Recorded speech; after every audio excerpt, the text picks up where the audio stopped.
All right, welcome back to Last Week Chopped Up, episode 2, here with my boy Jeremy, and we're going to chop it up about the news of last week, as we always do. As always, we mean the second time we're doing it, but, we're getting in there. Jeremy, hey, man, where are you sitting, man? How you doing? Man, just doing my California tour. I'm down in LA right now. If you're on YouTube, you see this wonderful Zoom background for the one day the sky was orange in San Francisco, so never forget Right. that one. But yeah, man, just enjoying this California life.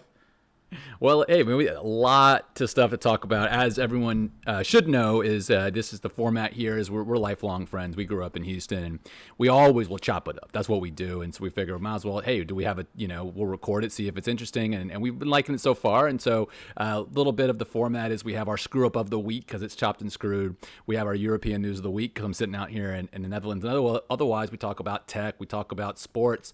And so let's jump right into it. Let's start with like a softie, Jeremy. March Madness. Now, when we were in high school, this was our straight up jam, right? This was our jam. When we were in college, it was our jam, even though you went to SC and it wasn't quite your jam. But it was my jam because we were winning titles. When I was there, we at least were making regularly tournament, Yeah. So I was down with that. And I have boys on the team too. And trust, I gave them a lot of shit when I was like, y'all really you lose to UNC Wilmington for real? I remember that. I remember you texting me like, yo, my boys just, I remember that. I know you were tight with the team, but it was our jam. And so now Selection Sunday just happened. I followed it to a certain extent, but where's your head at with this right now? How are you a week one hype kind of guy? Or are you a wait to the finals or wait till the NBA prospect? Or are you just simply, I'm going to watch it for the NBA prospects. I don't really care about the college teams kind of guy. Man, I'll be honest with you. I didn't know Selection Sunday, what Sunday it was, didn't care. I guess I did see some of the, conference tournaments happening. For me this year, honestly, I'm not gonna lie, not this year. The last few years, it's kind of been like college sports in general. Like, what am I doing? I don't care. And basketball to the most because you're like, all right, anyone that's good is one and done. You probably shouldn't even be playing college. No, play in Australia, play in Israel, play somewhere else, right? And I do like what the NBA is starting. We're trying to have that premier G League team where they'll pay them like up to $500,000 a year. It's like, hey, let's not fool anyone. This whole quote-unquote student-athlete thing, like, you're coming here for a year and you're leaving. You're a professional. No. Like, you're only and doing you don't this. need the one-and-done guys to put a product on the court. You can have the 4-year. You can take all the one-and-done guys out, and I still think you have an audience. It's lesser, but there's still a demand for it in college towns. Now, I think, so that is it, college towns. So I think that might work in Chapel Hill and Duke and Norman, Oklahoma. In L.A., at USC, UCLA, if you ain't got some names, it's like, all right, dog. Like, why am I watching this? I mean, let's not get it twisted. This is upon us. There are guys going to Australia. This was not, I remember when Brandon Jennings did it like 10 years ago, and everyone's like, he's ruining his career. Now, LaMelo went to Australia, right? I mean, like, there are more guys in the top 10 picks probably in 5 years playing in the PBL in Australia, whatever the hell it's called, and will be playing it, Kentucky or UCLA. I mean, why would you not get paid $500,000? Why would you take that deal? So I think that's why this G League thing they're spinning up, because in the next, they haven't said the exact draft, but it seems like in one of the next 2 or 3 drafts, 18-year-olds will be back being able to be drafted. And now, since the G League is much more a minor league for the NBA and two-way contracts and stuff that didn't exist before, if you draft a young kid and he's not credited for the NBA, it's like, all right, cool. We'll see you in the G League for a month, call you back up. Like, and there's no shame in it now. Reps, it's no shame in it. Yeah, because any top, probably any lottery first-round pick, it's like, you're probably going to, at least for a while, they'll test you out in the NBA. Yeah. But if you're a late first-round pick, it's like, man, we're sending you down for whatever. You're still making your $4 million. Like, it's not affecting your paycheck, but you need to get, play with other folks. So I think long-term is going to be great. I don't know if baseball's the perfect model, but at least it's good. And like, hey, we're going to draft you and help you grow, right? So I think in the very, very long term, basketball in the USA might approach what soccer in Europe is. Yeah. Like, all right, we actually got this kid when he was 15. Like, but we put him in our system. But, I mean, how much of that is not happening today with Adidas and Nike as the in-between? Yeah, but yeah, I mean, for real, they're getting paid, or all these AAU teams. Yeah. It's just that, like, it's not it's not the No, Dallas it's not Mavericks. No, it's you it's know? different if the Mavs are like you can sign people when they turn 16, and there's an eligibility period where you choose either sign early or go to a draft type deal, Right. and it's your sort of risk management choice. If you're a big star, maybe you go to the draft. You don't need the cash because Nike or Adidas will give it to you. But if you're more on the fringe, like it's like baseball. When can you sign a Dominican Republic player with age of 16, right? And it's how it right. So, and there's precedents out there. To me, college basketball is not a good product to watch if we're being honest. If you have access to NBA basketball, I mean, I don't think this is controversial at all. If you like it for other reasons, like strategic reasons and stuff like that, I can see the argument. From a pure product perspective, I'm not a huge fan. Yeah, and as the talent has decreased or one and done, and I think that'll increase over time. Just like why do I your involvement, at least with college, is to me much more. I like this team, or this program, but when just like, all right, I don't random kids of whatever quality are playing. It's like nah, I'm good. Like I'll catch them in the NBA. Yeah, would you so?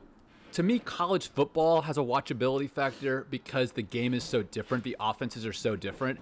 And arguably that's true in college basketball, although I'll say not for the good reasons. Like I don't really want to see, triangle Princeton offenses that these teams run. But what would you do if you're college? How do you survive in this market? Because I agree with you. In the college towns, sure, it's going to be fine. But in the coastal cities, it's already losing appeal. I would say arguably versus the 90s, it's probably dropped off quite a bit already. What do you do now? The G League's up and running, paying kids $500,000 a year. What do you do? Or is it just you're relegated to that smaller sample?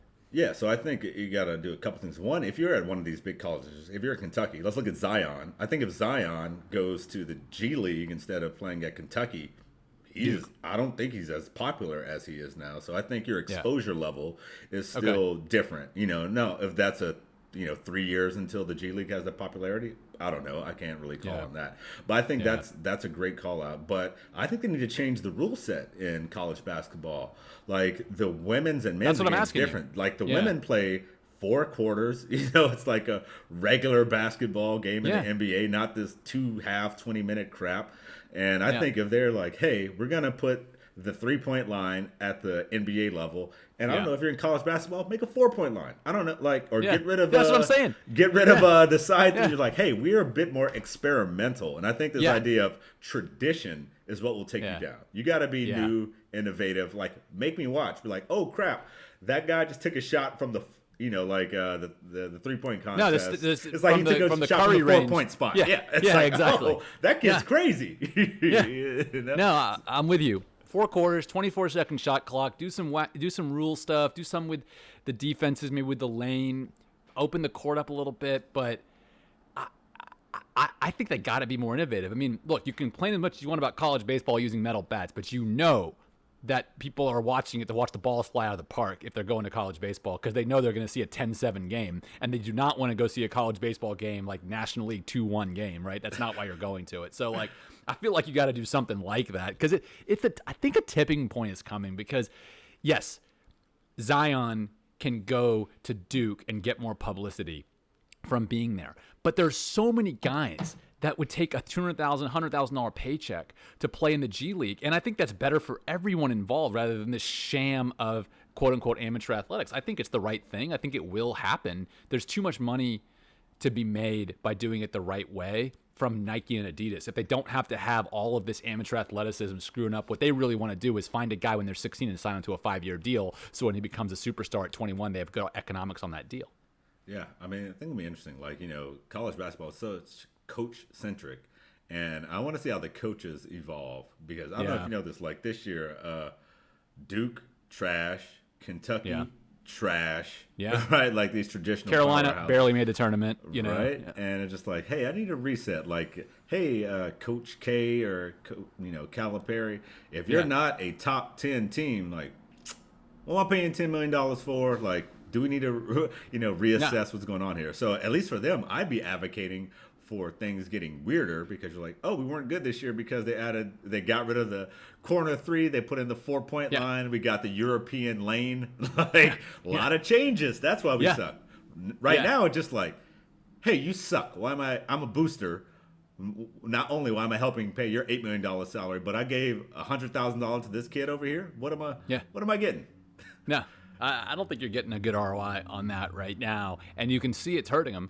I'm with you, and you don't see, like, say what you will about someone like Mike Leach in football at Texas Tech, but he opened up the offense, and he did something people weren't doing in football at that time, and it makes the college sport more compelling. Name me a college coach besides the Grinnells of the world in D3 that are like shooting a three ball every 2 seconds or whatever. That's too gimmicky. Show me a college coach that's really teaching the NBA stuff. They're not adopting offenses in the NBA from college. In the NFL, they are, and I think it's a big difference for me.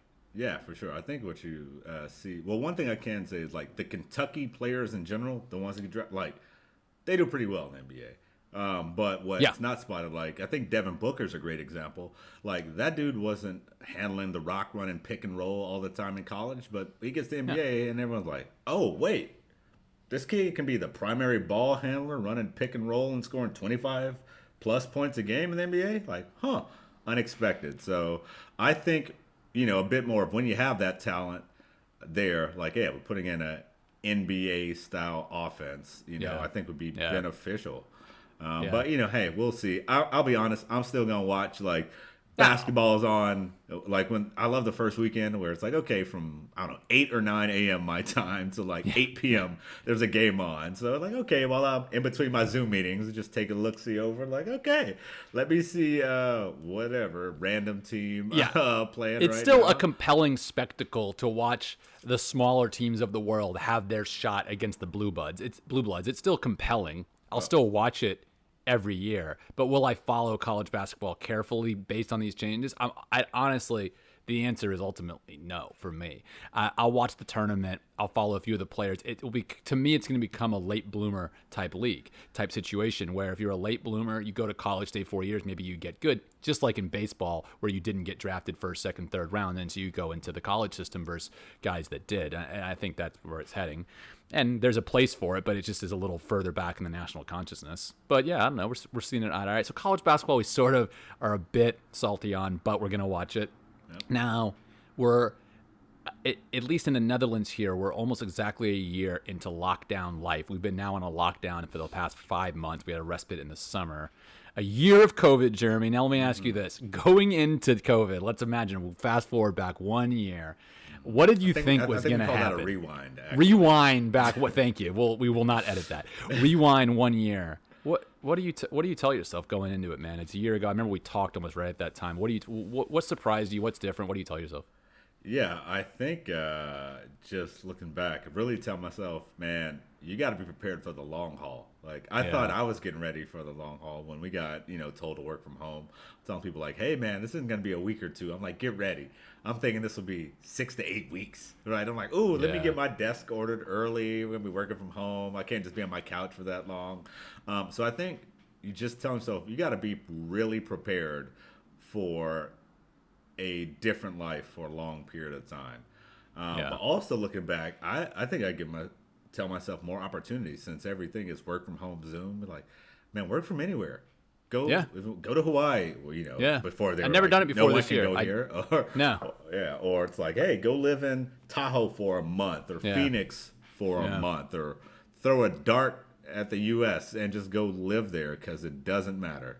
What do you need? Electricity and good internet. That's it.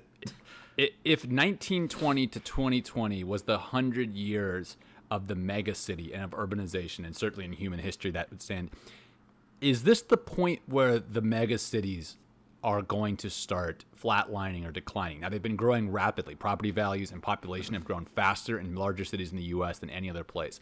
Is this the year that changes, or is it ultimately something that won't slow down that trend to the extent that it will change that dynamic? What do you think? I think the trend continues because I think ultimately if you enjoy city life, you want to be in the city. Yeah. Now, for me, it's like, hey, does that city need to be San Francisco? No, it can be Seattle, Austin, Los Angeles. You pick whatever city you want to live in, right? But I just because you don't have to live in SF doesn't necessarily mean you want to live in middle of nowhere, Nebraska, right? Like, it's cheaper there, but I don't have the interest. But I think the optionality of, hey, I can live where I want. Not I need to be tied to this specific location. That's the freedom, and I think that's long term. And while the suburbs, of the city's got a bump and people moving there, and certainly housing prices increased. Like San Francisco's not going away.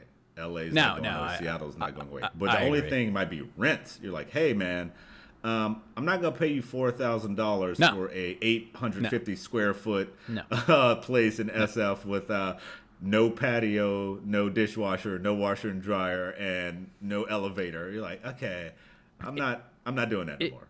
It should help balance the distribution, right? Your top of the tier cities should come down a bit.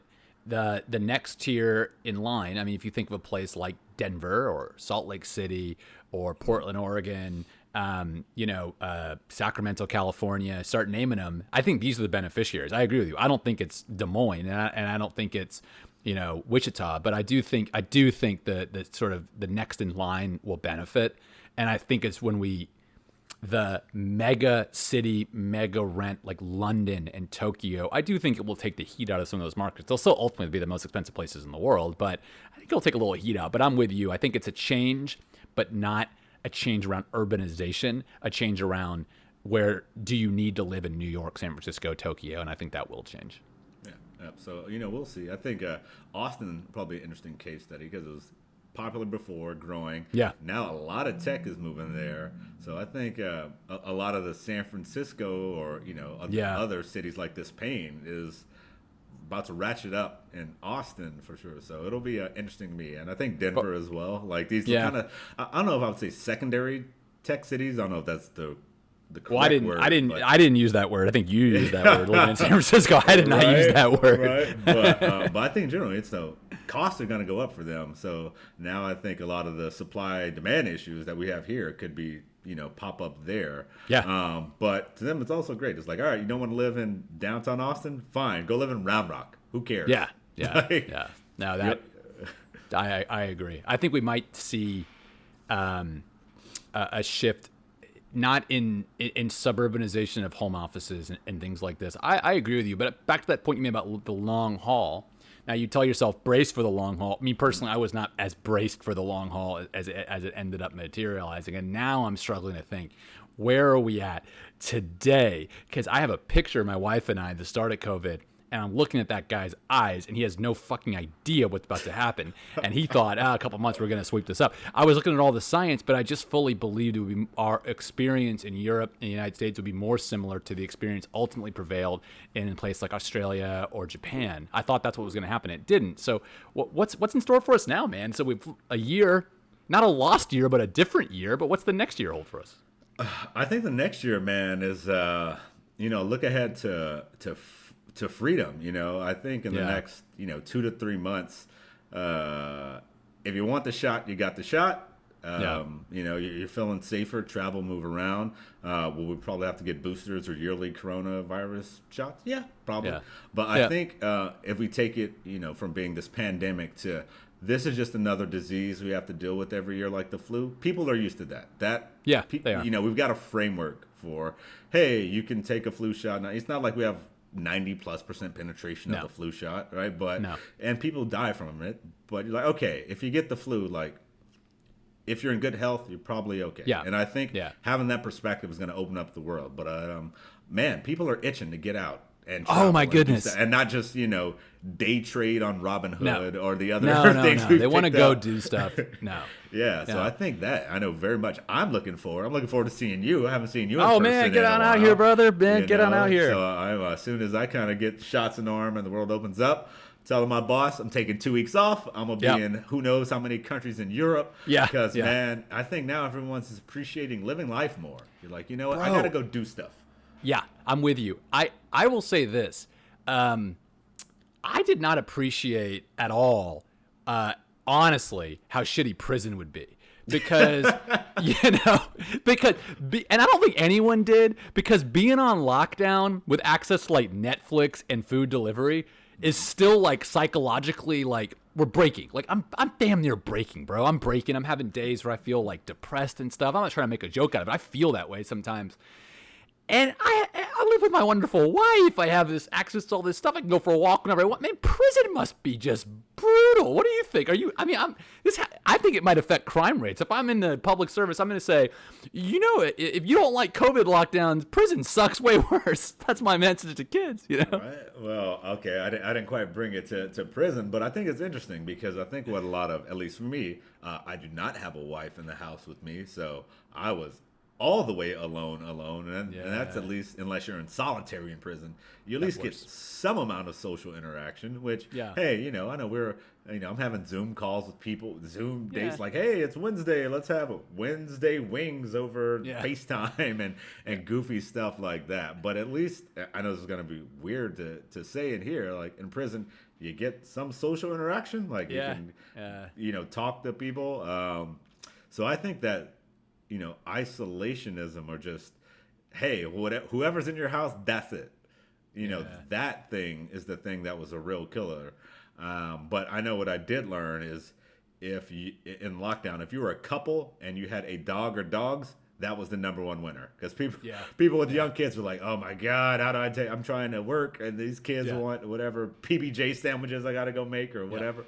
You're like, oh, I'm just chilling here. I got to throw some food to my dog. And it's a great excuse. You're like, hey, I got to take my dog for a walk so it can shit. No one can so I can't make this meeting right now. No. Dogs, huge COVID winners. Unquestionably. Interesting your takes. I think apparently you rank like at least a low security federal prison over isolated lockdown, which is interesting to me. Don't go out there and commit tax fraud to get locked up. But that cracks me up. But no, man, I'm with you. I think we don't talk about mental health stuff enough, and being alone, that must have been tough, man. I hear you. But also, I just think it's been hard on people, and I think people will appreciate it more. I think it will be in our cultural memory. I remember that year we couldn't do shit. Let's do shit. And I'm with you. I want to do stuff. I hope the demand pops off for our business and everything like that too. But no, I'm with you. I want to see you out here. Speaking of being out here, man, let's get to our segments. What's our, we got our chopped and screwed, our screw up of the week. What are we bringing? What are we bringing this week? Man, there were so many screw ups. There's some contenders. There's some contenders out there this week. There's some idiots out there this week. Right. So I was just now go for honorable mentions. Yeah, what you got? Yeah. So honorable mentions. One, again, I don't know your exposure to American news, but great screw up of the week.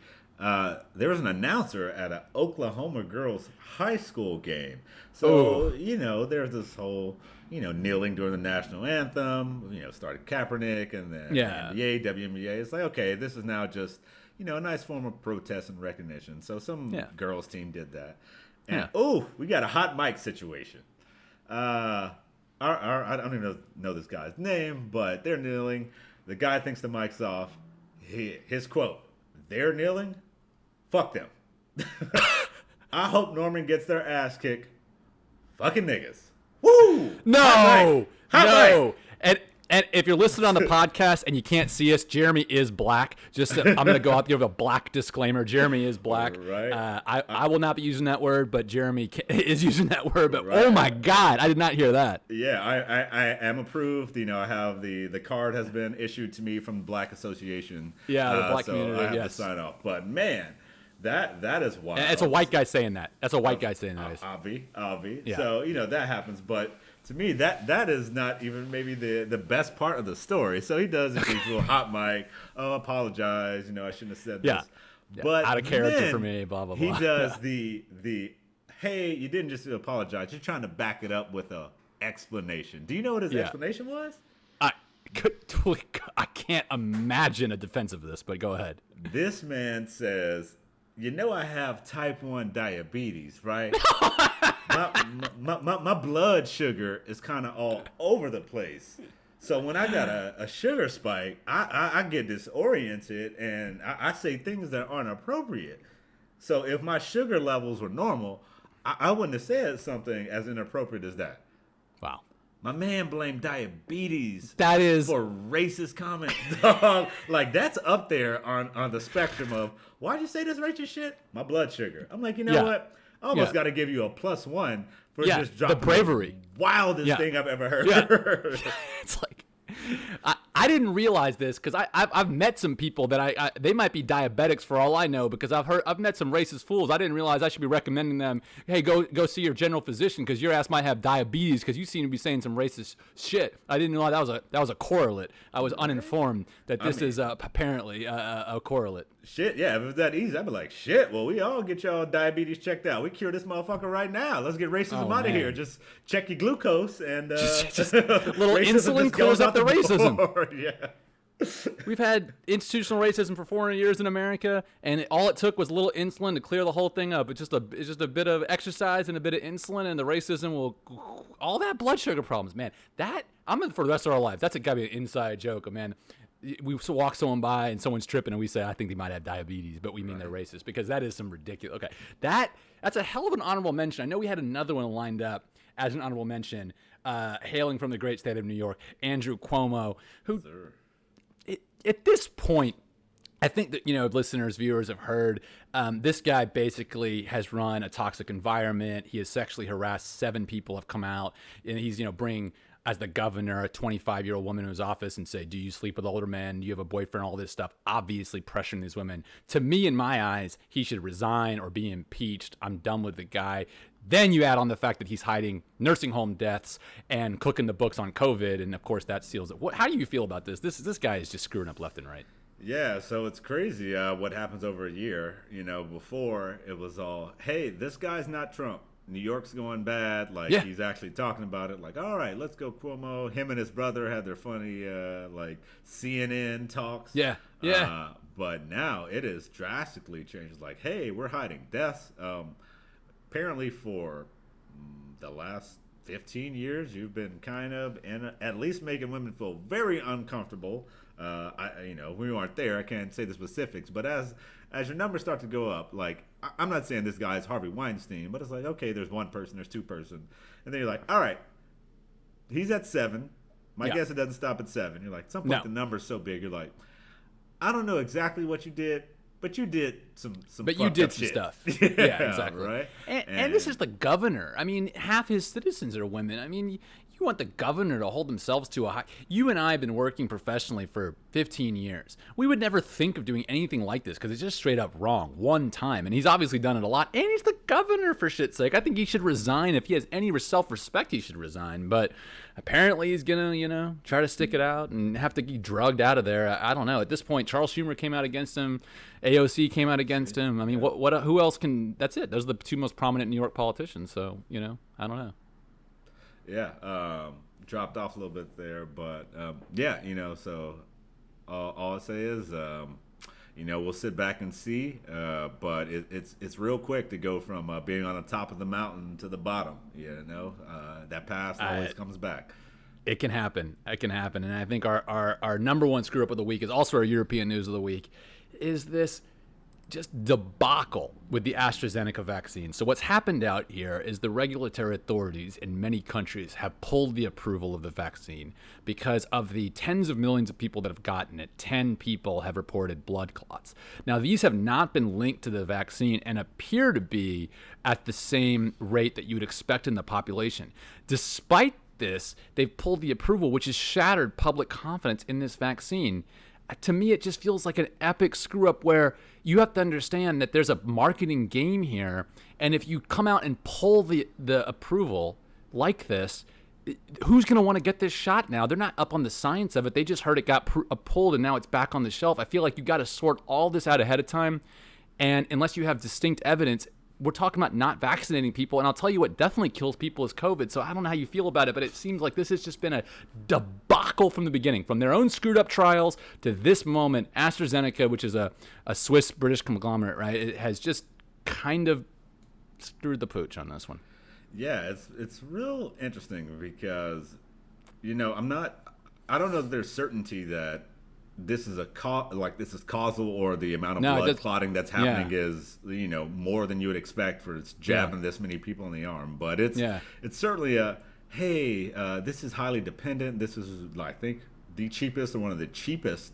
It is the cheapest one that I know of. Yeah, high distribution. So it's like, hey, if there are problems here, like this is big. I mean, I don't know if maybe if this were to, excuse me, actually have issues, if it's like, hey, we got to go to J&J, or I don't know, maybe you're like, hey, the Russian and Chinese vaccines, like, we got to distribute. So to me, it's more of just gumming up the works, right? You're like, hey, we're trying to get people out. And like, this is slowing stuff down. I did hear the WHO still recommending it, saying, hey, this isn't, you know, at a rate that would be problematic. So I don't know what to do other than saying, like, man, any story that isn't shots in arms is like a negative. It's setting us back, right? And here's what I think is happening. The regulators are using the same litmus test they might use on some flu shot or something that's never in the news. And it gets pulled for 2 weeks and it gets put back online when they double check everything. And no one ever heard about it and it's not front page news, so it doesn't do anything.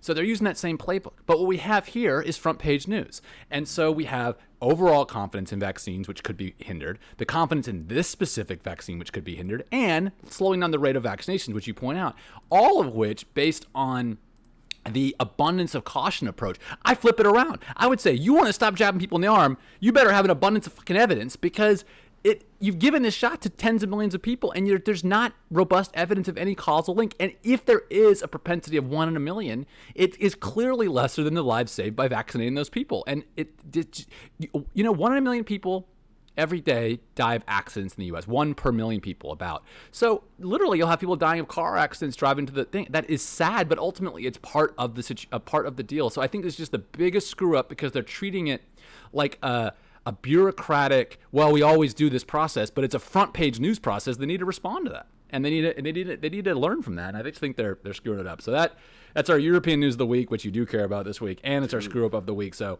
AstraZeneca, the Anglo-Swedish conglomerate, and you are screwing up. And so you heard it here on last week Chopped Up. You're screwing up. You've been put on blast. So. We have that, and so what else? Jared, what else were we gonna talk about this week? I know we usually do our tech news of the week. What else we gonna chop it up about? I mean, I think we can jump to tech news. You know, there's just you know, there's been a tech news that I feel like we just can't not talk about at this point, because at least over here it is just everywhere. So, you know, listeners, if you haven't heard yet of an NFT, that is, I feel like the acronym of the week, the month, hell, it might be the 2021. So NFT is a non-fungible token. I guess we haven't really talked about this before. No, we haven't. We just the prep for the call. That's it. Yeah. Are you very familiar with them? Do you know what a non-fungible token is?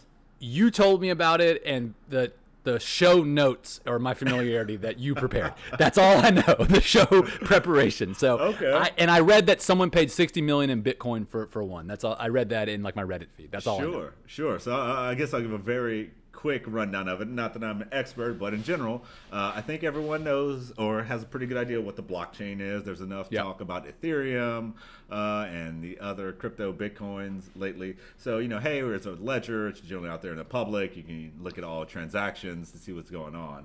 What's been interesting with this NFTs is essentially you're taking a digital good, associating it with some bit of code or bytes of code on a blockchain, and associating ownership with it. So this could be a tweet, a GIF, a YouTube video, whatever. You're like, hey, it could be this video we're recording right now. Yeah. Then we say, okay, as the authors of this, we're going to sell this off on name your favorite blockchain or place to sell it. Anyone who bids on this has the cryptographic signature to the rights to this. So now you have quote unquote ownership. And this idea of ownership we'll have to come back to on this topic. But so essentially trying to have sort of digital ownership of things. And to me, the easiest way to explain it to folks is like, hey, you know, like trading cards or sports cards, like, oh, I got a LeBron rookie card. Like, okay, gold-plated or whatever, you physically own it. It's limited in the quantity that was created. But when we go to talk about what is the value of that LeBron rookie card, that's a different topic. It's not easy to assess the value, and that's where I think people are trying to unpack, like, you know, what's the value of owning this, you know, popcorn popping gift? I'm like, I don't know. I can't tell you that, just like I can't tell you what's the value of a Kobe rookie card. A Kobe rookie card sold for $1.8 million, I believe, last week. Yeah. I don't know what inherently makes that worth 1.8. Kobe was a popular guy. Yeah. The piece of paper it's printed on certainly has no nothing. value, right? Yeah. And I think that's where one, I get the NFT push and trying to explain this trading card thing to folks is like, hey, this is how value is derived. What's the value of other things we say have worth? But the idea of what do you own to me is still very much in the air. Yeah, yeah. It's an interesting one to me because, I'm an economist by training, and I hear something like this. So, of course, for something to have value, it has to be scarce. For it to be scarce, you have to be able to assign ownership and limit supply. And this sounds like technologically there's a solution, just like a trading card company will only print so many cards. And typically, if something's not useful in the means of production, it's enjoyable to possess, put on your wall, and show off with it. Seems like kind of this could exist here. You can imagine a big screen installation, and this is the only one in the world. But how unique it can be is to some degree, just like in art is a reproduction of a Picasso is not worth what a Picasso is worth. But the set of people in the world that can tell a Picasso reproduction from Picasso are frankly only serious art appraisers, right? And so what if the same thing starts happening here with the copycats and only people that can tell the difference are cryptologists? Like what does that blow up the market? It hasn't blown up the art market, but for reasons that are at least somewhat mysterious because economic theory said it would. It just becomes like a very prestige good or something, right? So if it's a prestige good, that's one thing. But if it's a general population Beanie Baby situation, I don't know. You sort of will happen what happened to Beanie Babies, which is a bunch of other people start producing things that look like Beanie Babies. Those are copies that are good enough to the original. That drives prices of the originals down, and the market collapses. So that will happen, or it will become the Picasso thing, and I don't know which one will happen. I'd sort of predict market collapse. I think what's different from the physical world is you're not making a facsimile or a close copy. You're literally reproducing the exact thing. Like, I can go download the YouTube video and post it anywhere else, and I haven't, made it close to it. It's like, no, these are all the bits. Like, this is all of them. Like, this is the exact thing. And I think that's where things get weird. Now, if you're saying, hey, I want to use X YouTube video in a commercial, who owns the rights to this? Who do I pay?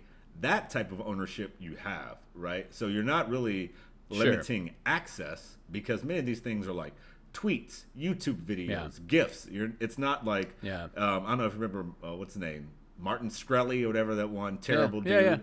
But he had that one Wu-Tang album. So, like, there's one. Oh, yeah, I remember that. Yeah. So that's the one album. Yeah, right? But it's if there's literally one MP3, but it's like, this has not been distributed on the internet previously. It's like, hey, here's this whatever flash drive, and that's the album. You lose this, it's gone.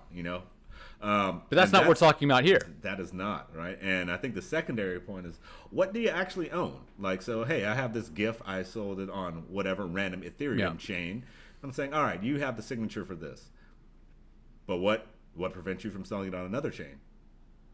What do I actually own? Because most of these NFTs, you're not actually buying the asset. You're buying a token associated with something else. So you own this token that's not the thing.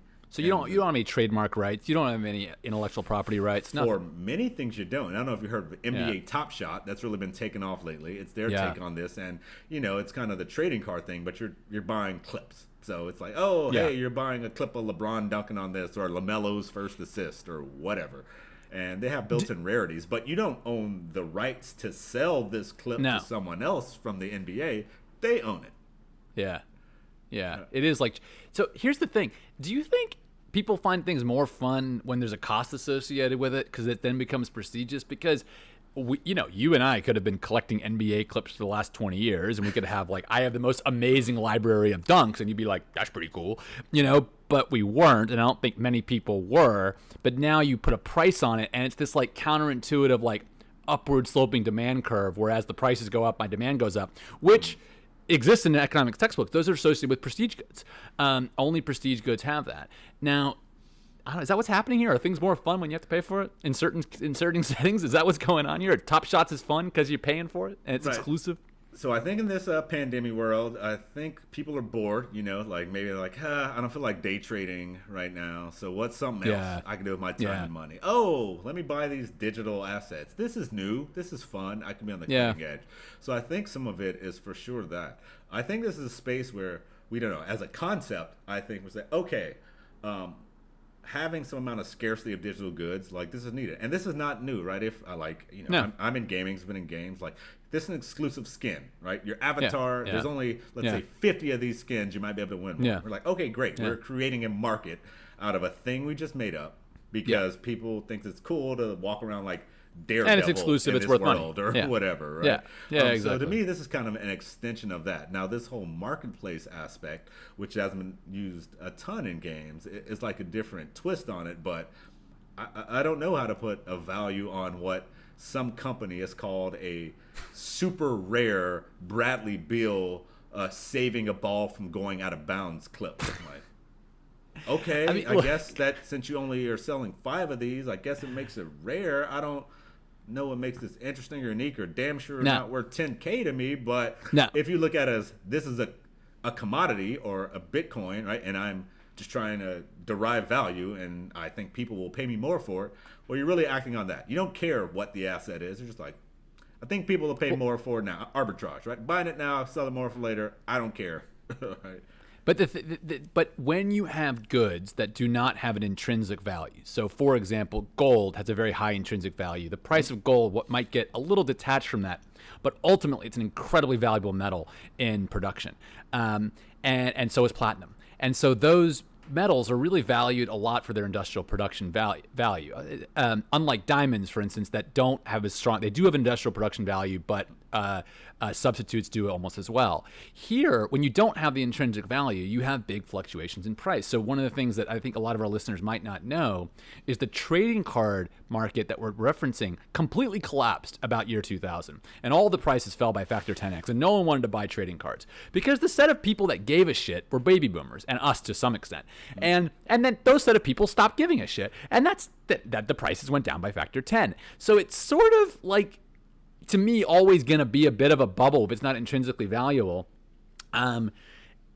And the exceptions seem to be the super high-end art and stuff like this, where there's just a growing segment of super rich people that's outpacing the fact that this is kind of boring and dumb to me, And it's just like there's enough. So it's like two competing effects, and that's growing faster. The super rich people is growing faster.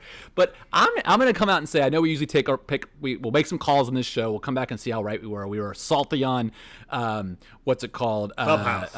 Clubhouse, yeah. And my boy Nithin, who was like, I can't believe you name checks on the show, is like, he gave me an invite a day later, super awkward. And he's like, oh, Jeremy, you and Jeremy's show is pretty good. You should do it. I was like, nah, I don't know, man. But I'm selling here. I think this is going to be more Beanie Baby than playing cards in the long run. But I'm selling. Are you selling or buying? If you just had to take a call here. So I'm buying in the long term. I think Okay. Having value on digital assets is something that has to happen. The world is increasingly becoming digital. So Okay. a lot of these previous constructs, we need a digital version of those constructs. And I think that will, this will be that. But yeah, what timeline are these prices? I don't know. And I don't know if you know, the trading card values have actually come back a crazy amount in the pandemic because people are bored and they're all about trading. I had no idea. cards. I had no idea. I got a drawer full of gold then in North Carolina, if that's true, because I love that. I love that. I love that. I did no idea. See what? It wasn't in the pre-show notes. Right. We missed it. It's a thing again. So just to wrap up NFTs, I'm in long term and add on Justin's little bit on what's the intrinsic value. I think that's a great topic for us to cover on a future tech thing because we could say the same about Bitcoin itself. What is its intrinsic value? Fully agree. And let's take it up next time. We are at our self-imposed time limit because we do try to hit 45 minutes left, so we are there. Jeremy, pretty fun chopping up with you this week. We kept it a little more serious. I know we had some topics that were less serious. We'll have to introduce next week, but it was pretty fun. Any parting shots for you? No, man. As always, good chopping it up. Can't wait to see how we evolve this here show, man. And hey, listeners, catch us next week. Don't forget to subscribe, follow, whatever it is. Please catch us next week, and we'll see you soon.